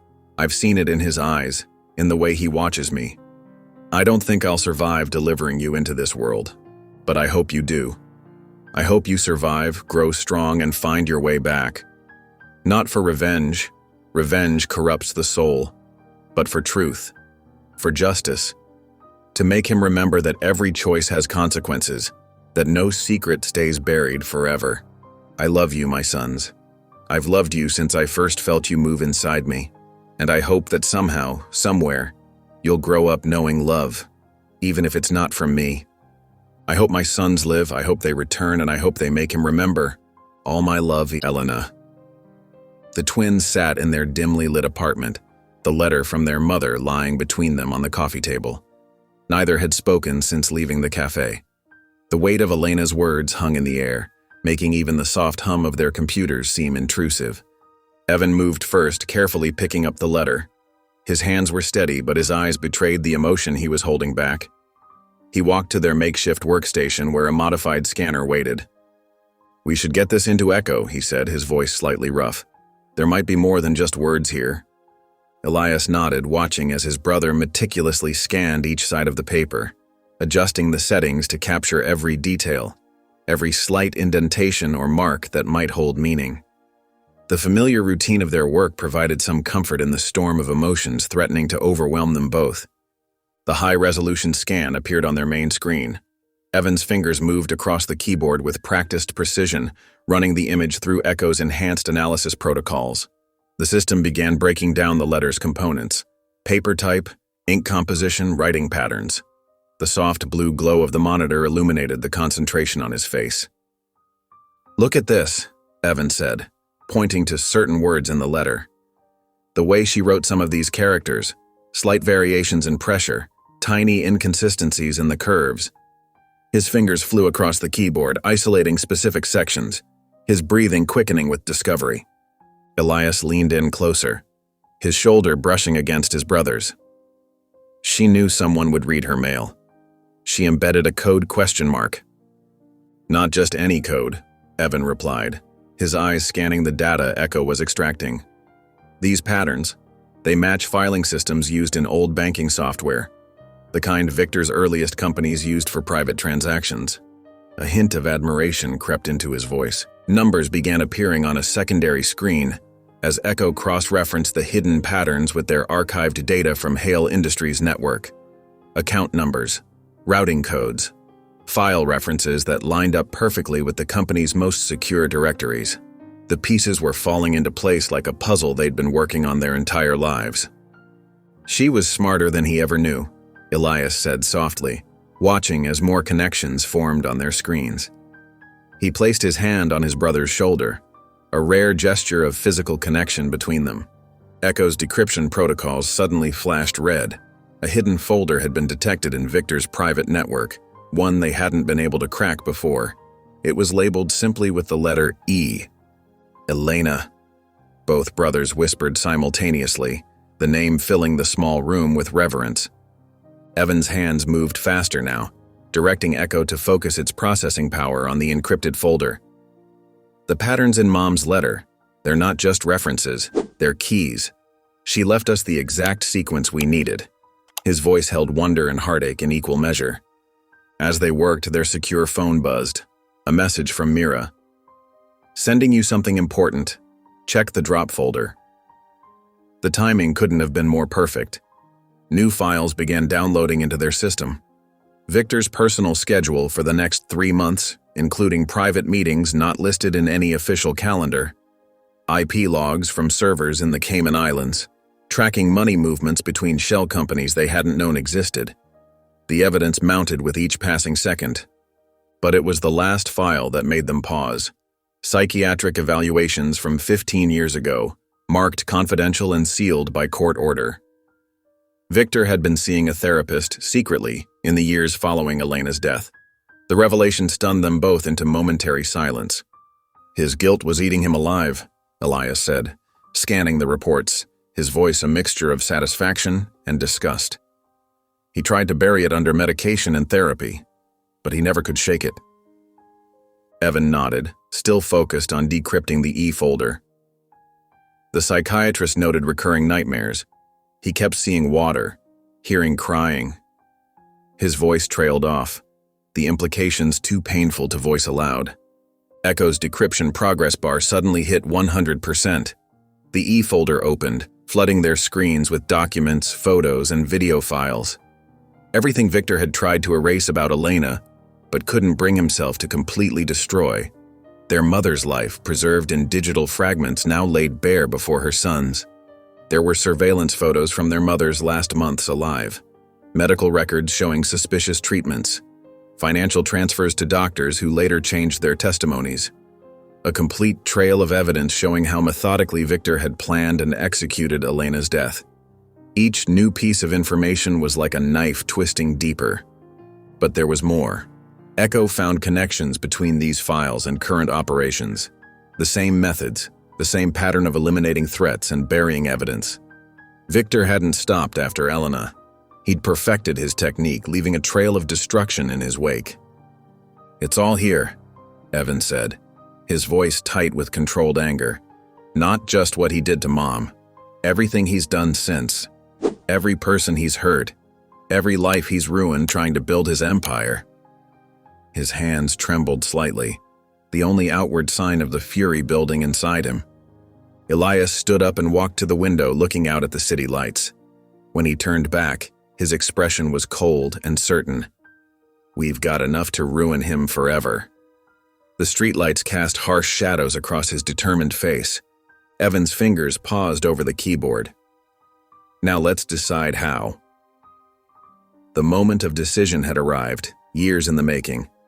The brothers looked at each other across the room, their mother's letter still lying on the table between them, her final words now armed with the power to fulfill her hope, to make Victor remember, to make him face every choice, every consequence, every truth he tried to drown that night in the river. In the silence of their apartment, justice finally seemed within reach. The mansion's darkness felt different this morning. Victor's eyes opened to an unfamiliar silence, the kind that made his skin crawl. He reached for the bedside lamp, but nothing happened. The switch clicked uselessly in the dark. Pushing himself up, he walked to the wall panel that controlled his room's systems. The touchscreen was frozen, its surface cold and unresponsive under his fingertips. A bead of sweat formed on his forehead as the air around him suddenly grew stifling. The temperature shifted violently. First blazing heat that made his silk pajamas stick to his skin, then an Arctic chill that sent shivers down his spine. The climate control system was dancing to someone else's commands. Victor moved through his bedroom, each step measured and careful in the darkness. He reached for his phone, but the screen remained black. Dead. Every digital clock, every smart device, every piece of technology that usually hummed with life sat silent. Then, as if orchestrated by an invisible hand, every screen in his bedroom flickered to life simultaneously. His TV, his tablet, even the small display on his premium coffee maker. Each one showed the same message in stark white text against black backgrounds. "This is your only warning." Victor's jaw clenched. He'd faced threats before, handled corporate takeovers, dealt with blackmailers. But this was different. This felt personal, calculated, like a noose slowly tightening around his neck. The phone on his desk rang, breaking the heavy silence. Not his cell phone, the landline he kept for emergencies. Victor stared at it for 3 rings before picking up, his hand steady through sheer force of will. "Yes?" His voice came out harder than he intended. "Hello, Victor." The voice was calm, controlled, almost mechanical in its precision. "Evan." Victor had learned to distinguish between the twins now, even through electronic distortion. "You can do this the clean way," Evan continued, each word measured and clear. "Record a full confession, sign over your wealth to restitution trusts, and walk away from everything. Quiet, no scandal, just exile." Victor's free hand curled into a fist. "I want to meet, face to face. You owe me that much." "We owe you nothing." This voice was different, Elias, sharper, with an edge of contained fury. "You won't do it," Victor said, forcing confidence into his tone. "You need this too badly. This revenge. It's personal. You want to see me suffer." "We don't want your money." Elias's voice carried a finality that made Victor's stomach turn. "We want you forgotten." The words hit harder than Victor expected. Forgotten. Not destroyed, not imprisoned, erased. Written out of history like a mistake someone had corrected. After the line went dead, Victor stood in the silent room, his breath coming in short bursts. Rage built inside him, familiar and comforting. With a sudden roar, he grabbed his laptop and hurled it against the wall. The crack of breaking electronics echoed through the room, but even as pieces of the computer scattered across his expensive carpet, Victor knew. He had no counter to this, no move left to make. They had penetrated every defense, mapped every weakness, and now held every card. The night stretched long before him, filled with pacing and paranoid glances at shadows. Around midnight, something made him check his private vault, the one place he thought was still secure. The heavy door swung open smoothly, everything inside appearing untouched, except for one addition, a small USB drive sitting in the center of the top shelf, labeled simply with today's date. Victor's hands trembled slightly as he carried the drive to his backup laptop, the one he kept offline, supposedly unhackable. The screen illuminated his face as 3 files appeared. The first, a video file. He clicked play and felt his blood run cold. There he was, standing by the riverside 18 years ago, the box in his arms. The angle was high, satellite footage, he realized. They'd found proof of the exact moment. The second file, audio. The hospital's security system from the night Elena died. Her screams, the chaos, the sudden silence. Then his own voice, giving orders about cleaning up loose ends. The third, his voice again, crystal clear despite the years between then and now. Dispose of them tonight. He remembered saying those words, remembered how easy it had been to sentence his own sons to death. Victor's legs gave out. He sank into his chair, staring at the screen where his past played out in perfect, damning detail. His hand reached for the crystal decanter of scotch, pouring a generous measure into a heavy glass. The amber liquid caught the light from the screen, promising temporary oblivion. But Victor couldn't lift it to his lips. The glass sat untouched as the files played on repeat, forcing him to watch, to listen, to remember everything he'd tried so hard to forget. In the darkness of his study, surrounded by the wealth and power he'd built on buried secrets, Victor Hale faced the truth. He wasn't just going to lose everything, he was going to disappear. And the worst part was knowing that his own sons, the babies he'd tried to erase, would be the ones to make it happen. The untouched scotch gleamed in its glass, a silent witness to the unraveling of an empire built on shadows and silence.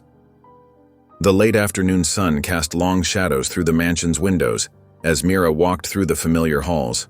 Her heels clicked softly against the marble floors, each step measured and purposeful. She found Victor exactly where she expected, in his study, slumped in a leather armchair by the fireplace. The man who had once commanded rooms with his presence now looked diminished. His silver hair was unkempt, his expensive suit wrinkled as if he'd slept in it. The flames reflected in his tired eyes as he stared into the fire, not bothering to look up at her entrance. "They found you too, didn't they?" His voice was rough, lacking its usual sharp edge. He didn't turn to face her, didn't demand explanations or loyalty. The question hung in the air between them, heavy with resignation. Mira settled into the chair opposite him, smoothing her skirt with practiced calm. The firelight danced across her face as she studied the man she'd watched for so many years, waiting for this moment. "You're not afraid of the world turning on you," she said softly, her words careful and measured. "You're afraid of them walking away without letting you explain."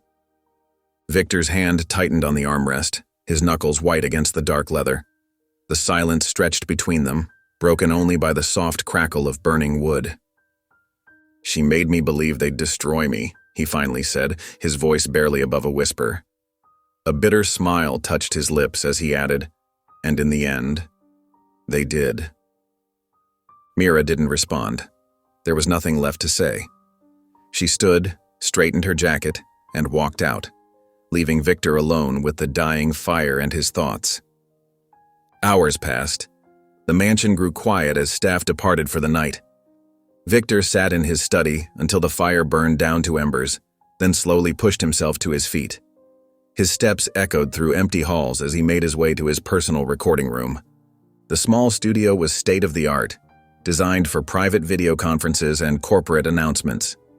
Now it would serve a different purpose. Victor settled into the chair, adjusted the camera angle, and stared into the lens. His reflection looked back at him from the monitor, tired, old, defeated. He pressed record. The red light blinked on and Victor began to speak. His voice was steady, professional at first, as if giving another business presentation. But as the minutes ticked by, the facade cracked. He spoke about Elena, how they met, how he'd loved her once before power and paranoia poisoned everything. He described her growing suspicions about his business dealings, her threats to expose him, the fear that had driven him to silence her. His voice grew hoarse as he detailed the night at the river, the weight of the box in his arms, the sound of water, the certainty that he was protecting his empire, his legacy. The moment he chose power over his own blood, the confession spilled out of him. Every illegal deal, every buried secret, every crime that had built his fortune. His hands trembled slightly as he outlined the complex web of offshore accounts, shell companies, and bought officials. Finally, he spoke about the twins, why he'd tried to erase them, how the thought of them growing up to challenge him, to expose him, had terrified him more than any business rival ever had. 12 minutes of truth laid bare before the camera's unblinking eye. When he finished, Victor sat in silence for a long moment. Then he saved the file, his fingers moving mechanically through the encryption process. He addressed the email to the alias account his sons had used to contact him, hesitated for just a second, then pressed send. The next morning, in their sparse apartment across the city, Evan and Elias received the notification.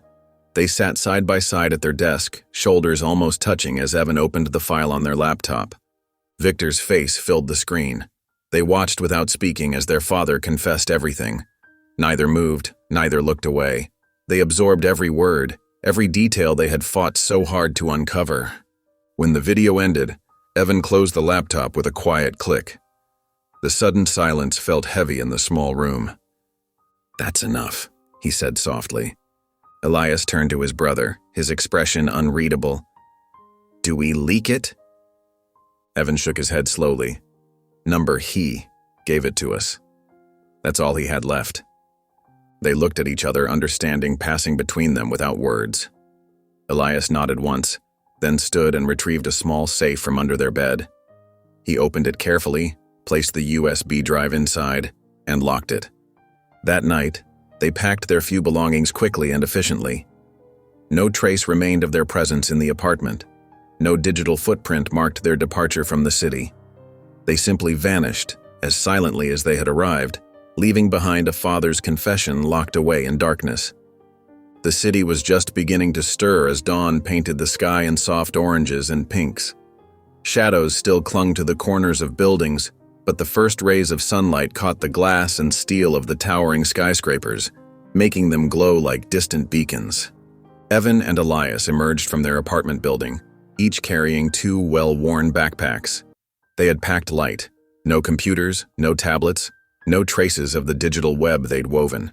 Instead, their bags contained only the essentials, some clothes, basic supplies, and a few notebooks filled with handwritten notes they would later destroy. Echo, their silent companion through this journey, had been systematically erased. Every drive wiped, every connection severed, every trace of their digital presence carefully removed. The system that had helped them unravel Victor's empire now existed only in their memories. The morning air was crisp and clean, a stark contrast to the stuffiness of their small apartment. Few people were on the streets at this hour, just the occasional early commuter hurrying past with coffee in hand. The twins walked in perfect sync, their footsteps matching without conscious thought, a habit formed over years of moving through forests with Caleb. At the train station, they bought tickets with cash. The clerk barely glanced at their faces, too sleepy to notice how they kept to the shadows of the terminal, how they positioned themselves away from security cameras. Old habits died hard, even when they were no longer necessary. The train car they chose was nearly empty. Elias took a window seat, his eyes fixed on the city as it began to slip away. The morning sun caught his reflection in the glass. He looked older somehow, as if the past few weeks had aged him more than the previous 18 years. Beside him, Evan settled into sleep, his breathing deep and even. His face relaxed in rest, losing the intense focus it had carried through their mission. They hadn't slept much lately, too consumed with executing their plan, too driven by the momentum of finally confronting their past. The rhythmic sway of the train car and the steady click of wheels on rails filled the silence between them. No words were needed. They had accomplished what they set out to do. Not revenge, not destruction, but something quieter and more complete. They had made Victor remember, made him face what he'd done, and then they had walked away. Hours passed as cities gave way to suburbs, then to rolling countryside. The train crossed state lines, the landscape changing gradually outside their window. Elias watched it all pass by, his mind quiet for the first time in years. Late afternoon sun was warming the river town when they finally stepped onto the platform. The air here was different, cleaner, touched with the scent of water and woods. It reminded them of home. They walked through quiet streets toward the marina, where boats gently bobbed in their slips. And there, just as planned, stood Caleb and Mercy beside a modest houseboat. They looked exactly the same as always. Caleb in his worn flannel shirt, Mercy with her gray hair pulled back in a practical braid. There was no running, no dramatic reunion. The twins simply walked up to their adoptive parents, and Mercy pulled them both into a tight embrace. Caleb's hand found their shoulders, squeezing gently. No one spoke, they didn't need to. The houseboat's interior was small but comfortable, with a tiny kitchen and a table that could seat 4. Mercy cooked dinner while Caleb built a fire in the small pot-bellied stove.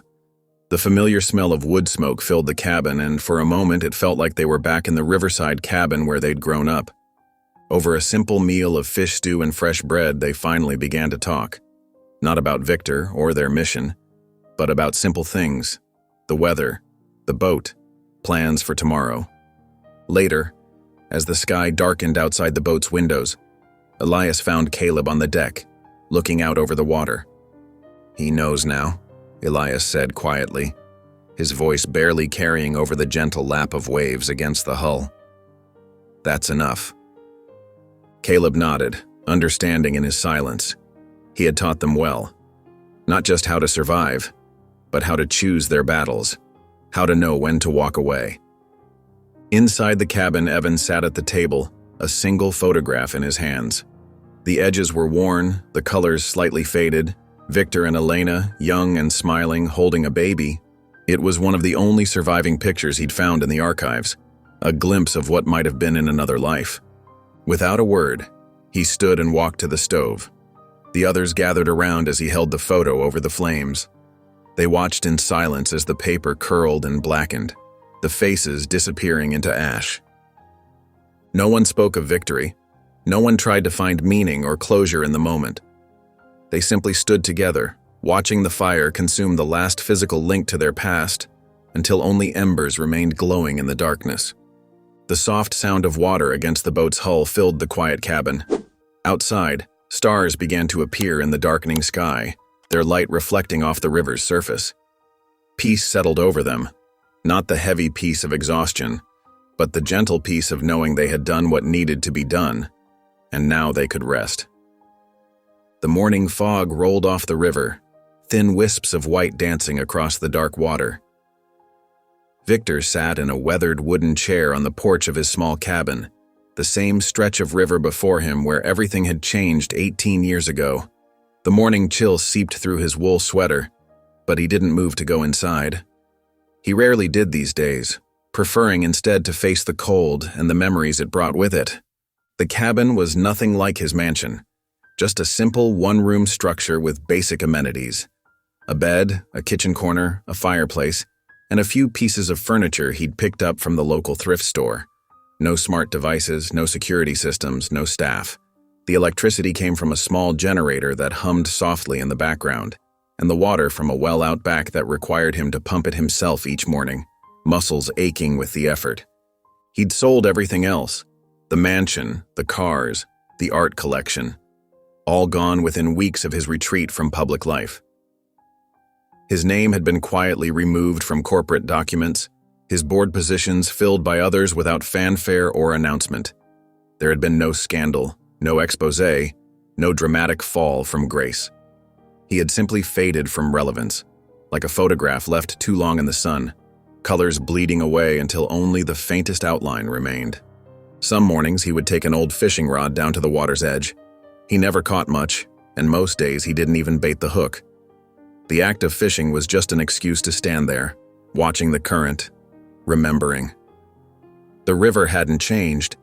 It still moved with the same steady purpose, still carried its secrets beneath the surface, indifferent to the man who had once thought himself above its laws. The morning mail usually brought nothing. He'd arranged for most correspondence to go through his lawyer. But today was different. As Victor sipped his black coffee, bitter and strong just like the thoughts that kept him company, he noticed the postman leaving a small brown package by the door. It was lightweight, barely the size of a book, with no return address or markings to hint at its sender. Inside, wrapped in plain brown paper, was a single photograph. Victor's hands trembled slightly as he held it up to the light streaming through the cabin's single window. The image showed two young men standing beside a houseboat, their faces calm and steady. Evan and Elias. Behind them on the dock stood Caleb and Mercy, waving at the camera, their expressions warm and protective. They looked happy, at peace, not triumphant or vengeful, just content with the lives they had built together. Victor studied their faces, searching for traces of Elena, for echoes of himself. They had her eyes, her quiet strength that had always made him feel both loved and somehow inadequate. But there was something else there too, something that came from the river people who had raised them, a groundedness he had never possessed, a certainty about who they were and where they belonged. No note accompanied the photo, no message, no demands, no final word. Just this moment captured in time, shared without explanation or expectation. Victor stood for a long while, the photograph light in his hands but heavy in his mind, weighing him down with all that might have been. Finally, he walked to the stone fireplace that dominated one wall of the cabin. On the rough mantel sat a worn wooden box, its surface scratched and weathered by time and handling. Inside lay the USB drive containing his confession. Every detail, every decision, every justification he'd tried to make for that night 18 years ago. He'd kept it as a reminder, though he no longer needed one. The memories were clear enough now, sharper than the day they were made. Victor placed the photograph carefully on the mantel beside the box. The contrast was striking. The old box holding his past sins, the new photo showing a future he would never be part of. He didn't deserve to be part of it. That wasn't what this was about. This was about acknowledgement, about truth finally finding its way home. As the sun began its descent toward the horizon, Victor pulled on his coat and walked down to the riverbank. The evening air was cool, carrying the first hints of autumn. Fallen leaves crunched beneath his feet as he made his way to the exact spot where he had stood that night, where he had made a decision that had set everything in motion, a choice that had seemed so necessary at the time, but now felt hollow and monstrous. The current moved steadily past, neither faster nor slower than it had been then. The rocks were the same, the bend in the river unchanged. But Victor was different. The man who had stood here 18 years ago, certain of his power and his right to wield it, was gone. In his place sat someone smaller, quieter, stripped of everything except the weight of memory and regret. He lowered himself onto a flat rock by the water's edge. The setting sun painted the river in shades of orange and gold, but Victor barely noticed. His eyes were closed, his breathing slow and measured. The sound of the water filled his ears, not angry or accusing, just present, constant, unchanged by the human dramas that played out along its banks. There would be no redemption here, no forgiveness, no dramatic resolution to ease the burden of what he had done. The twins hadn't sought revenge or justice. They had simply made him remember, then left him to live with those memories, a punishment more fitting than any they could have devised. The river moved on as it always had, but Victor remained listening to its voice in the gathering darkness. The river never forgot, and now neither would he, sitting alone with the ghost of who he once was and the shadow of who he might have been. If you enjoyed the story of Evan and Elias, I handpicked this next story that you will enjoy. Please don't miss this one. Click here to watch it. Don't miss this one. Click here to watch it.